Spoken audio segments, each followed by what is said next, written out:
Okay, so Good morning. We're going to learn how to do some different styles of Easter eggs today because the Easter Bunny's coming. This particular Easter egg comes just exactly like this with the stripes. All I added was the Happy Easter stamp and some coloring, and of course my very favorite are the flowers with a gemstone in the center of each. So that's a really easy way to make a decorative Easter egg, and also to make place cards for your Easter dinner. Another simple way to make an Easter egg is this, and that is the egg that's already comes like this with the stripes and a little white, as you can see, a little bit of white dots, which I replaced with the gemstones, and a ribbon, which is very simple. But the most fun of all are these eggs that are decoupaged. They're very simple, and we decoupage them with a lot of stamps. I'm going to show you exactly how to do that. We need tissue paper, 3 colors or more, a solid white Easter egg that's plastic. Styrofoam ones don't work very well because they have a lot of different texture, and the styrofoam kind of comes off on your brush. So if you're going to use a styrofoam egg, be sure that you cover it first with a coat of the Mod Podge that we're going to use for the eggs. The trickiest part of this is to make sure that you stamp your tissue paper all over completely. Don't worry if it makes a mess and it doesn't look organized and your colors all run together, because that really is what adds to the different colors of the Easter egg.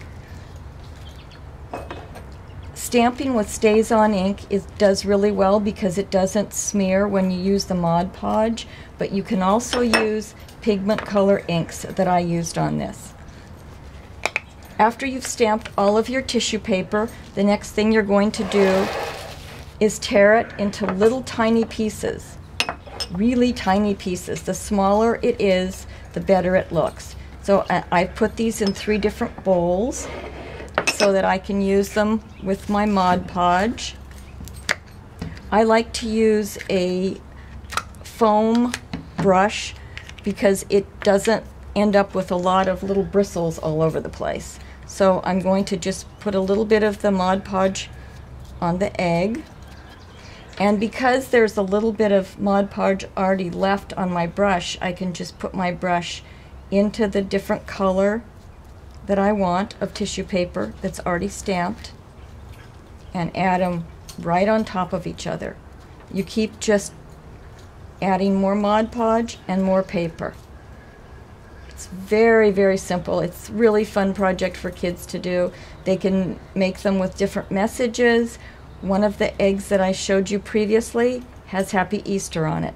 So there's a lot of really fun things that you can do. It gets a little messy sometimes, but you just keep adding the paper on top of the egg. The smaller the pieces that you use, the less likely you are to have little folds in the egg. Now once I get this all decorated, it's going to be really wet. It takes about 2 hours for this to dry. So in order to make it dry without it taking off some of the tissue paper, with a styrofoam block and some toothpicks, I just made a little egg tripod, we'll call it, that you can stick the egg in and allow it to dry. Once that's finished, you let it dry and you'll come up with decoupage Easter eggs like this. You can see when they've dried that the colors all merge together. This one, you can see the Happy Easter right here. This egg, you can also see some little white flowers. The white flowers are because this egg was a plastic egg that had white flowers on it already. So by using the tissue paper, you also get to see some of the design underneath. This was a white egg. You can see how much lighter it is than the other one. The one thing that you want to be sure of before you start is to take the plastic eggs and glue them together so that they don't have the open seam. Thanks for watching. Have a nice Easter.